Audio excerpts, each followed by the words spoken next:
Sorry this is taking so many parts all, but let's go back to the bouncing Emeek.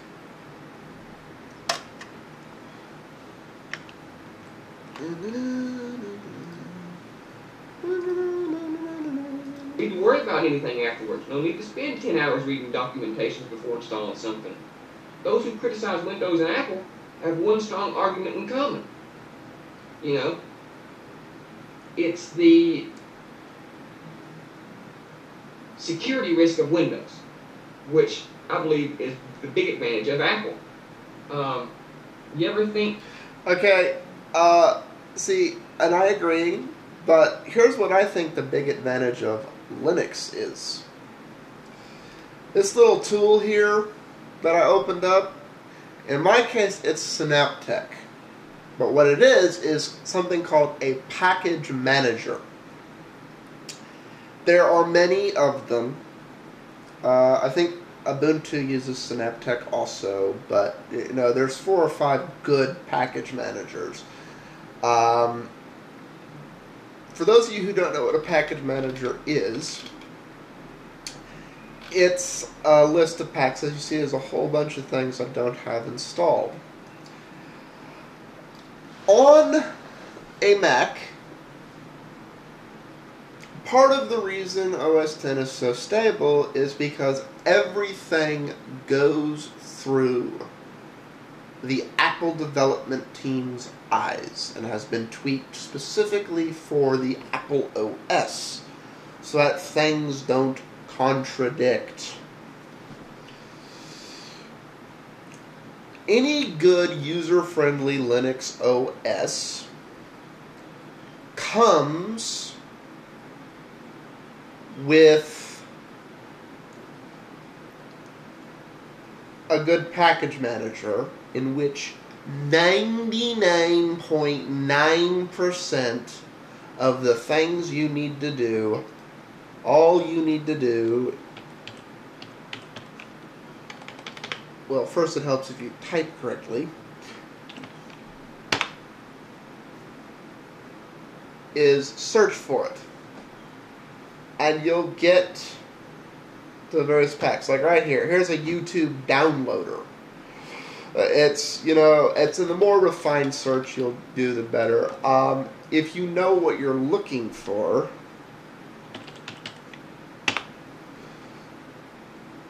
you know, it pulls the pack up for you, or you can just lose hours in here browsing.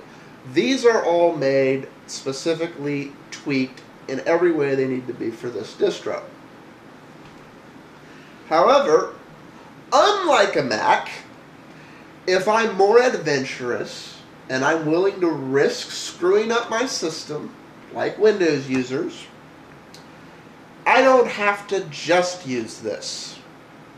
I can download an installer for the architecture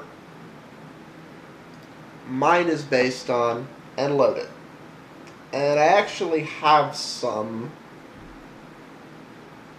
Actually, I've deleted them because I've already messed with them.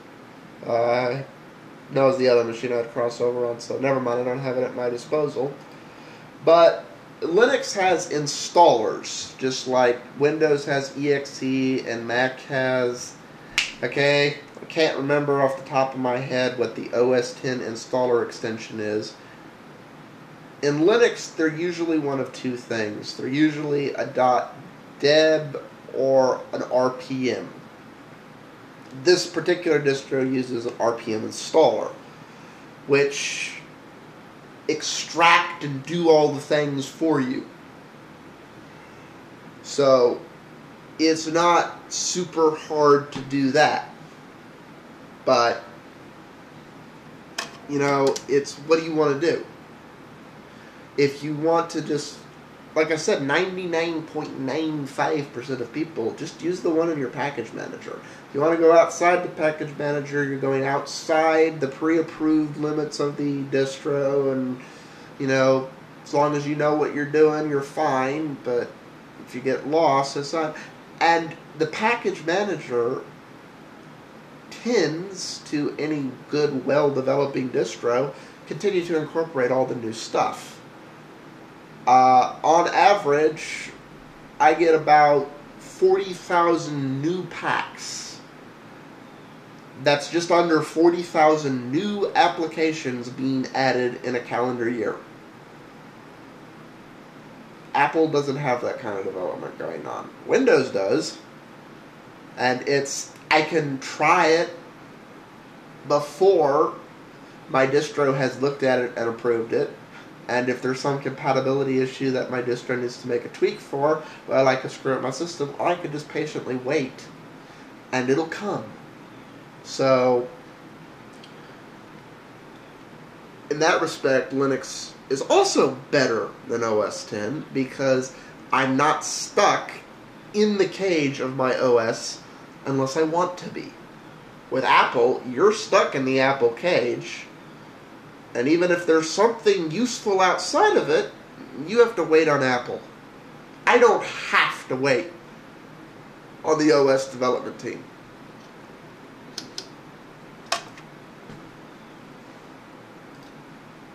That a virus writer or a hacker will get what he wanted from writing a program from Linux? No, no, no, no, no. And especially since not only is the market share not there, but it's just too much trouble.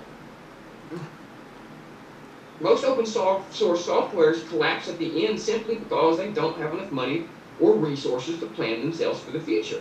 The best way to sustain the development of the industry is to reduce the price of commercial software, not to give it away free. Now let's say Ubuntu becomes so famous that nobody wants to buy Windows or Apple anymore. What would happen to the future of the computer industry? Will we be stuck with a technology which has a development speed of a snail? Microsoft and Apple has... Okay. Not that I expect you to add it. Since as of late you're mad at me, Eric, because I, got mad at you for, not, having double standards about what kind of free speech is okay. But this is a question directed specifically at you, Eric.